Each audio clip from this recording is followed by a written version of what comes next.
Burj El Arab, célèbre hôtel de Dubaï, symbole d'une ville qu'a choisi Roger Federer pour poser ses valises lors de ses rares moments hors du circuit.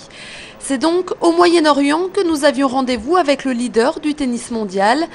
Objet de notre voyage, bien sûr, la remise du trophée de champion des champions monde. L'occasion aussi d'assister à ses entraînements et à sa préparation pour le prochain Open d'Australie. Entretien avec un Roger Federer toujours aussi accueillant et fier d'être lauréat de l'équipe pour la 3e année consécutive. D'être comparé à différents sports en fait, ça me fait beaucoup plaisir parce que j'ai commencé à connaître Tiger un peu, qui a aussi fait des super années les dernières années, mais aussi j'admire aussi Valentino Rossi par exemple, que je connais depuis plusieurs années maintenant, d'autres athlètes aussi, de footballeurs, et chacun fait son maximum. Alors pour moi de finir tout en haut, c'est sympa parce que certaines fois c'est des autres athlètes qui décident, quelquefois c'est des journalistes qui décident, comme dans ce cas-là maintenant. Alors c'est très sympa de pouvoir gagner des trophées aussi en dehors quand tu joues pas sur un terrain de tennis. Alors c'est une récompense vraiment très sympa et ouais, j'apprécie toujours des choses comme ça. J'ai dit après Shanghai que c'était un peu une année, comment dire, un breakthrough. De transition? Oui, voilà, c'était pour moi vraiment très sympa parce que pour la première fois j'ai battu Nadal sur terre battue. J'ai gagné Wimbledon pour la 5e fois d'affilée, égalisé Borg, c'était quand même le grand objectif au début d'année. J'ai fini de nouveau numéro 1 mondial, j'ai gagné plus contre mes adversaires principaux, Nadal et Djokovic, que eux ils m'ont battu. J'ai gagné l'Australie sans perdre un set au début d'année, et en plus de ça j'ai vraiment fait un tournoi de rêve pour finir après avoir perdu contre Gonzalez à Shanghai. La façon comme j'ai joué, c'est vraiment pour moi une année parfaite quasiment, même si peut-être j'ai perdu un peu plus que dans le passé encore. Alors certains gens peuvent peut-être pas comprendre, mais peut-être avec une petite explication comme ça, ils voient quand même que c'était une année fantastique.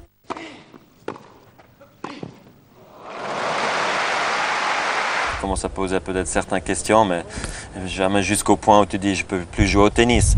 Alors j'ai quand même fait finale à Monte-Carlo, beaucoup en fait oublient ça, j'ai vraiment fait un superbe tournoi. Après, ok d'accord, il y avait cette rupture avec Tony Roach, je perds au 2e tour je crois, au 3e tour à Rome, contre Volandry qui a fait un très bon match. Moi j'ai pas fait le meilleur, bon, pas la raison pour faire une panique quand même. Alors je suis resté calme.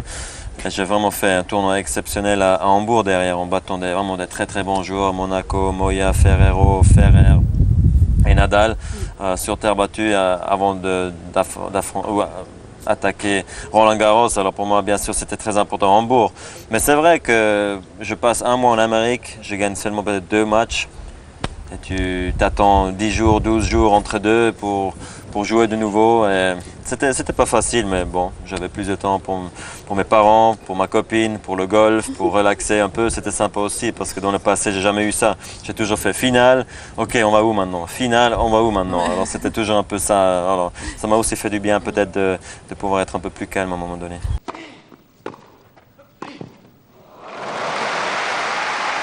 Quelque chose qui est très important pour moi, cette place de numéro 1 mondial. Et maintenant, je me sens plus particulièrement chassé comme encore au début de ma carrière où tout le monde voulait tout de suite de nouveau ma place de numéro 1. Maintenant, les gens, je veux pas dire, ils se sont habitués de me voir tout en haut, mais j'ai vraiment des bons contacts et des bonnes relations avec les meilleurs joueurs du monde aussi. Avec Rafa par exemple, je m'entends très bien. Avec Novak, j'ai pas de problème. Avec Roddick, je m'entends maintenant très bien aussi. Yui, tous ces mecs, je connais depuis très longtemps. Maintenant, on se connaît plus que 10 ans. Et peut-être on commence aussi plus à savourer, to savor. Apprécier aussi le circuit, ce qu'on fait. Beaucoup plus de respect. Au début, tu as de respect pour personne. Tu veux juste battre tout le monde. Alors ça change aussi. C'est pour ça que c'est plus sympa maintenant qu'encore au début de ma carrière.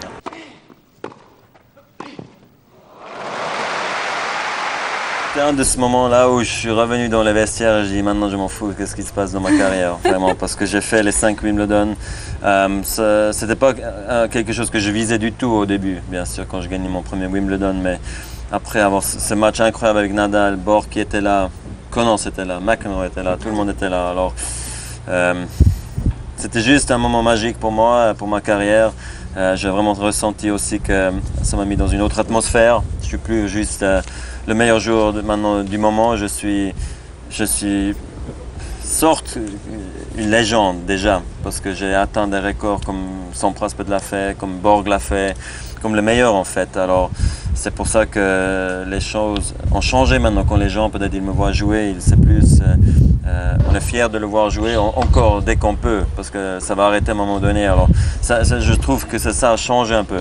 C'est bien sûr bizarre que moi je le dis moi-même sur moi, mais c'est vrai que j'ai ressenti ça un peu dans ce moment. Alors il n'y a pas une légende dans le moment, ça c'est des autres gens à le dire, parce que je trouve une légende tu peux seulement devenir une fois que la carrière est terminée, bien sûr. C'est pour ça que ce moment, c'était bien sûr pour moi le plus fort de toute l'année, c'est sûr. C'est très spécial parce qu'en fait, je n'ai jamais pensé que j'allais gagner tellement de grands chelems. J'ai toujours espéré et rêvé peut-être de gagner Wimbledon une fois. Derrière, quelques années plus tard, tu te retrouves et tu as tellement de victoires. Et tu sais pas comment tu l'as fait. C'est vrai, ça te fait penser. Mais je vis le moment le plus fort possible. J'ai vraiment beaucoup de motivation encore qui me reste. J'ai envie de bien faire pendant longtemps encore pour plaire à mes supporters, à ma famille, à moi-même, montrer ce que je peux faire encore. Je suis que 26, alors il me reste vraiment quand même pas mal de temps, j'ai l'impression.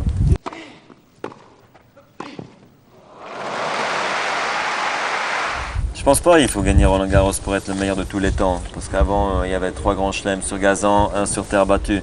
Maintenant, est-ce que c'est plus difficile maintenant ou avant? On ne sait pas. C'est tellement difficile à comparer.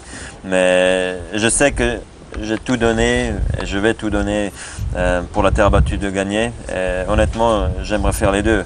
Je veux gagner Roland Garros et battre le record de Sampras. Alors, on verra dans quelques années si c'était possible.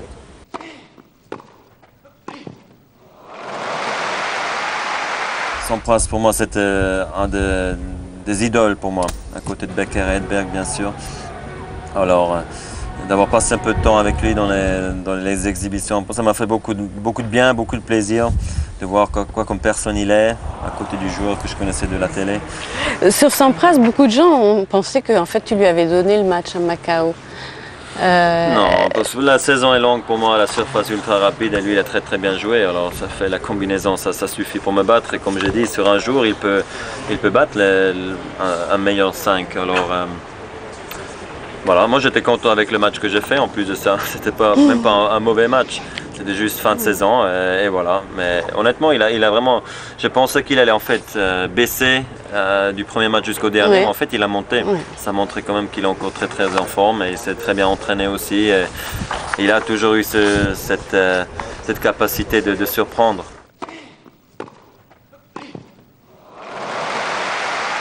C'est l'année olympique. Alors ça change beaucoup dans la planification. Ça change un tout petit peu. Les Jeux pour moi c'est quelque chose de très important dans ma carrière. J'ai fini 4e en 2000, petite déception à Athènes encore en 2004.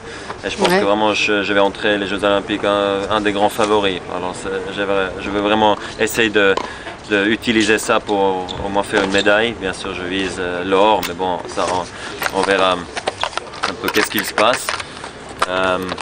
Roland Garros resterait toujours un objectif, comme c'est Wimbledon. Alors je ne sais pas pourquoi je devrais dire ok c'est Roland Garros cette année, parce que je sais aussi que Wimbledon me tient à cœur, comme l'US Open aussi, Australie. Mais je pense que 2008 en général ça va être une année très intéressante, parce que je peux encore battre des records, par exemple gagner l'US Open pour la 5e fois, Wimbledon la 6e fois.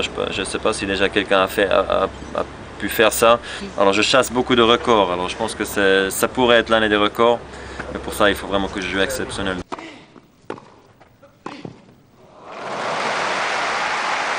Je pense que l'année 2008 ça va être intéressant aussi avec les jeunes qui montent maintenant, Gasquet qui joue beaucoup mieux, Murray aussi qui est maintenant aussi un peu oublié sa blessure, Djokovic bien sûr qu'il a eu une bonne année, même aussi des joueurs comme Berdych, aussi Baghdatis. C'est à eux maintenant de vraiment faire leur demi-finale et finale comme Richard l'a fait à Wimbledon. Aussi Djokovic a fait à l'US Open, ça va être intéressant à voir est-ce qu'ils peuvent refaire une finale. Mais ça passe je pense toujours par Nadal et moi, ça va être intéressant à voir.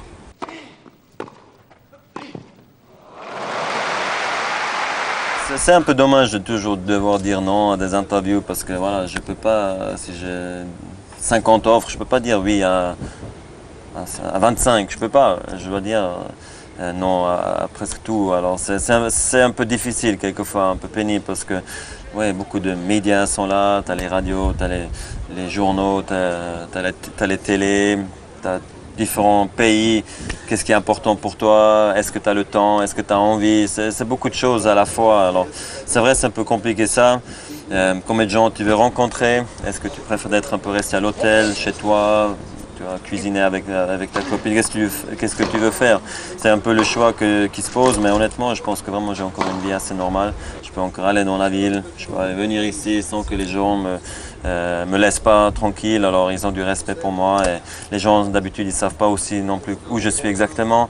Alors ça m'arrange aussi.